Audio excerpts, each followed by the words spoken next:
Blanche-Neige. Il était une fois une reine. C'était le milieu de l'hiver. La reine aimait regarder le paysage blanc et soupirait. Oh, si seulement j'avais un enfant, blanc comme la neige, rouge comme le sang, et aux cheveux noirs comme l'ébène. 1 an plus tard, le souhait de la reine se réalisa. Elle eut un bébé, aux cheveux noirs comme l'ébène, à la peau aussi blanche que la neige, et aux lèvres aussi rouges que le sang. La reine l'appela Blanche-Neige. La même année, la reine mourut. Le roi épousa une nouvelle femme peu de temps après. C'était une belle femme, mais elle était très soucieuse d'être la plus belle personne. Elle avait un miroir magique auquel elle posait constamment la même question. Miroir, miroir sur le mur, qui est la plus belle de toutes? Le miroir répondait encore et encore. C'est vous, votre majesté, vous êtes la plus belle de toutes. La reine savait que le miroir disait la vérité. Mais un jour, alors qu'elle demandait pour la énième fois à son miroir qui était la plus belle, celui-ci lui répondit. Reine, comme toujours, vous êtes très belle, mais c'est Blanche-Neige qui est 1000 fois plus belle maintenant. La reine devint verte de jalousie, car le miroir ne disait que la vérité. Furieuse, elle ordonna à un chasseur d'attirer Blanche-Neige dans la forêt pour la tuer. Il devait aussi apporter son cœur au palais comme preuve. Le chasseur emmena Blanche-Neige dans la forêt. Lorsqu'il pointa sa flèche sur elle, elle le supplia de ne pas la tuer. Le chasseur ne pouvait pas aller jusqu'au bout. Elle était si belle et si jeune. Il tua un cerf et donna le cœur de l'animal à la reine. Blanche-Neige savait qu'elle ne pourrait pas retourner chez elle. Elle s'enfuit loin dans la forêt jusqu'à ce qu'elle arrive à une chaumière.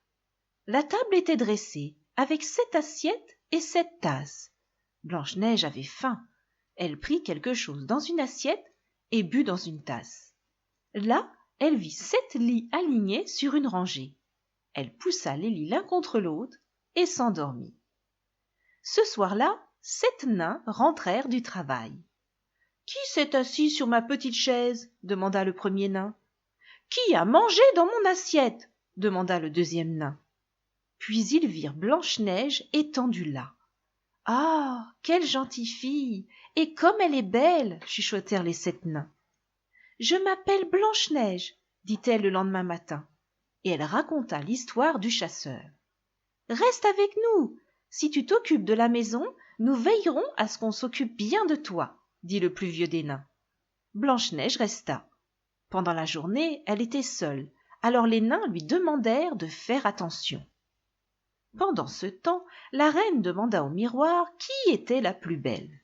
À sa grande surprise, le miroir répondit « Ô reine, vous êtes la plus belle de ce pays, mais Blanche-Neige est 1000 fois plus belle là-bas dans les montagnes avec les nains. » La reine était outrée.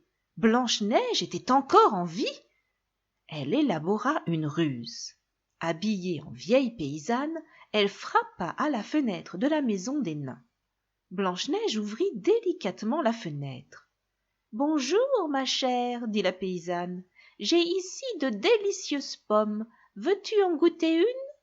Blanche-Neige répondit. « En fait, je n'ai pas le droit de parler aux étrangers, mais goûter une pomme ne me fera pas de mal. Merci, madame. » Après avoir pris une bouchée de la pomme, elle tomba raide morte. Les nains furent choqués quand ils trouvèrent Blanche-Neige. Comme elle avait l'air de dormir, les nains la mirent dans un cercueil de verre. Un jour, un prince parut dans la forêt. Très épris de Blanche-Neige, il demanda aux nains s'ils pouvaient l'emmener avec lui. Cela émut les nains et ils l'autorisèrent. En déplaçant le cercueil de verre, le morceau de pomme sortit de la gorge de Blanche-Neige. Elle ouvrit les yeux et vit le beau prince. Ce qui arriva ensuite à la marâtre reste un mystère. Certains disent qu'elle s'est transformée en statue. Ce n'est pas tout à fait clair. Quoi qu'il en soit, il est vrai que Blanche-Neige n'a plus jamais eu à se soucier d'elle. Le prince et Blanche-Neige se marièrent et vécurent heureux jusqu'à la fin des temps.